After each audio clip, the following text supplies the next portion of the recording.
بسم الله الرحمن الرحيم نحمده ونصلي على رسوله الكريم أما بعد فأعوذ بالله من الشيطان الرجيم بسم الله الرحمن الرحيم وهو معكم أينما كنتم وقال الله تعالى في مقام آخر والذين آمنوا أشد حبا لله أو كما قال الله تبارك وتعالى اللهم صل على سيدنا محمد وعلى آل سيدنا محمد وبارك وسلم۔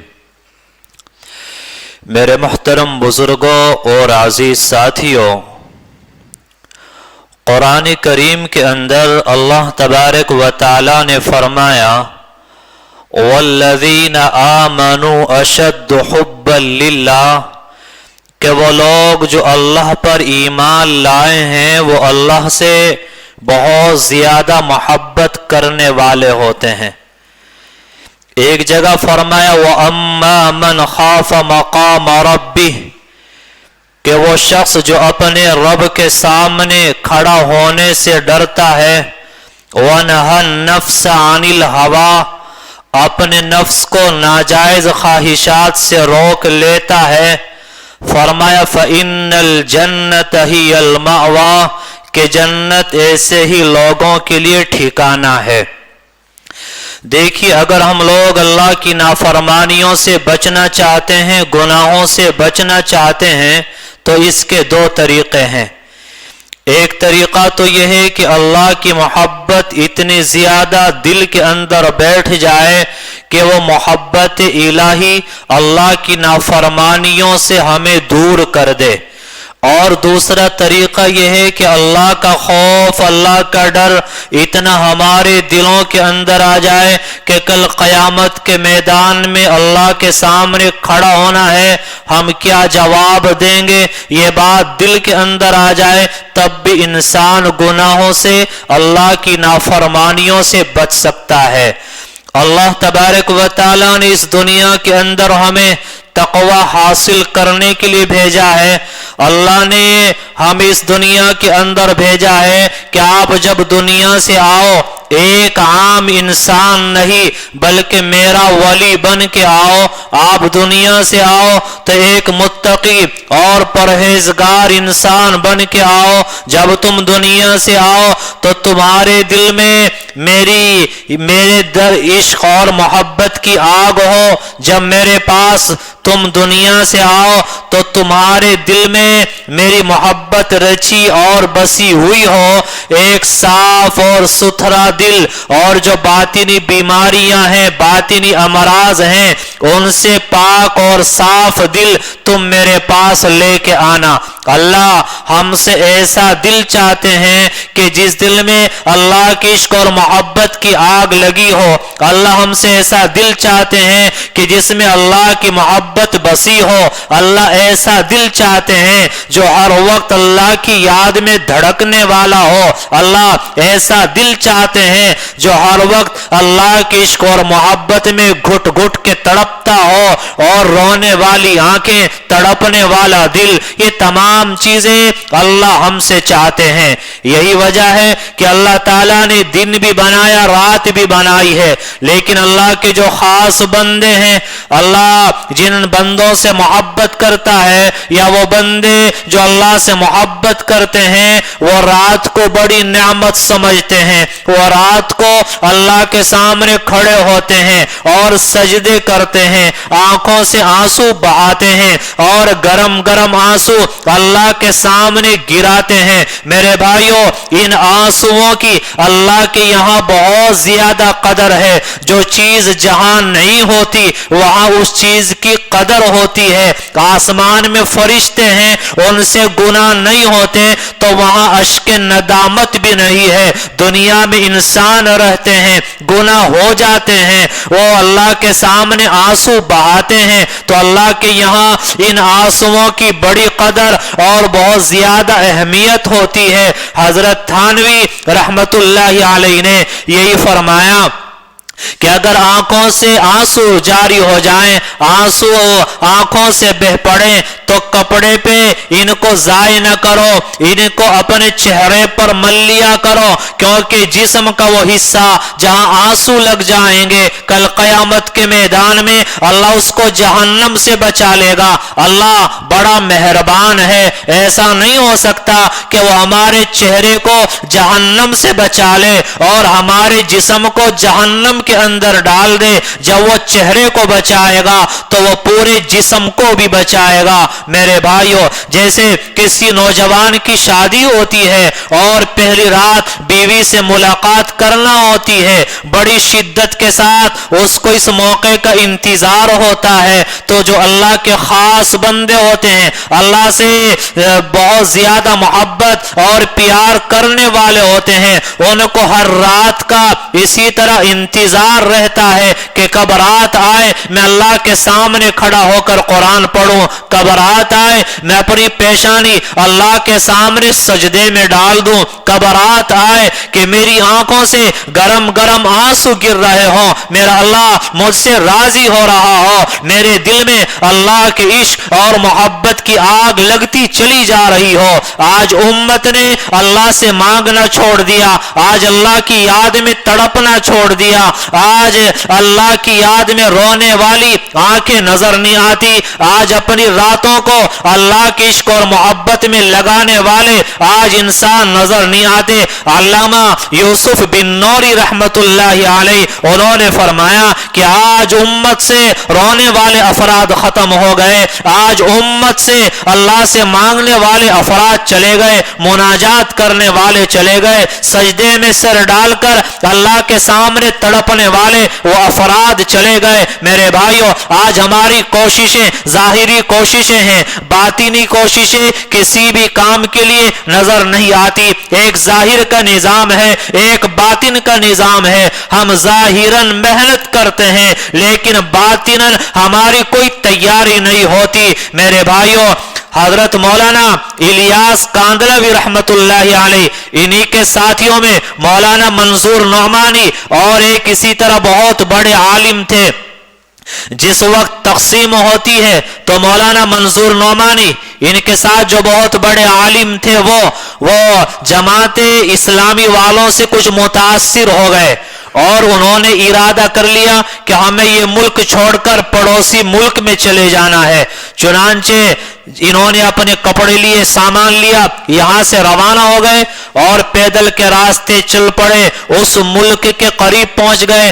حضرت مولانا الیاس کاندلوی رحمت اللہ علیہ ہیں، ان کے کچھ احباب ہیں، وہ دہلی مرکز میں ہیں اور آپس میں گفتگو شروع ہوتی ہے کہ بھائی ہمارے فلاں ساتھی بڑے قیمتی ہیں، فلاں ساتھی وہ بڑے قیمتی ہیں، لیکن وہ ہمارے ہاتھوں سے نکل گئے، وہ چلے گئے، ہمیں کیا کرنا چاہیے؟ بولے کرنا کیا تھا، ان کے پاس آپ جا نہیں سکتے، مصلی بچھائیے، رات کو پیشانی اللہ کے سامنے ڈالیے اور اللہ سے آپ مانگیے۔ چنانچہ راتوں رات یہ لوگ روتے ہیں، اللہ سے دعائیں کرتے ہیں۔ یہ مولانا منظور نعمانی ان کے ساتھی جہاں چلے گئے، ان کے دل میں ایک آگ پیدا ہوتی ہے، ایک تڑپ، پریشانی، عجیب طرح کی کیفیت پیدا ہوتی ہے۔ ادھر یہ حضرات ہیں، راتوں اللہ کے سامنے رو رہے ہیں اور اللہ سے دعائیں کر رہے ہیں۔ 2-3 دن گزر جاتے ہیں، 2-3 دن کے بعد یہ لوگ آرام کر رہے ہوتے ہیں، کوئی کواڑ بجاتا ہے، کواڑ کھول کر دیکھا تو وہ ساتھی جو چلے گئے تھے وہ دروازے کے سامنے کھڑے ہیں، ابھی آپس میں اشارہ کر رہے ہیں اور کہہ رہے ہیں کہ دیکھا ہماری دعا نے کیا ہے، دعا اللہ نے قبول فرمائی، اس نے کام بنا دیا۔ اب آپ بتائیے ہماری مسجد کا وہ ساتھی جو نماز چھوڑ چکا ہے، جو نماز نہیں پڑھ رہا ہے، کسی غلط راستے پہ جا چکا ہے، ہم دعوت دے رہے ہیں، وہ ہماری بات سننے کے لیے تیار نہیں ہے۔ آج سچ بتائیے وہ آنکھیں کہاں ہیں جو ان کو راہ راست پر لانے کے لیے، جہاں ظاہر کی کوششیں ہوں وہاں باطن میں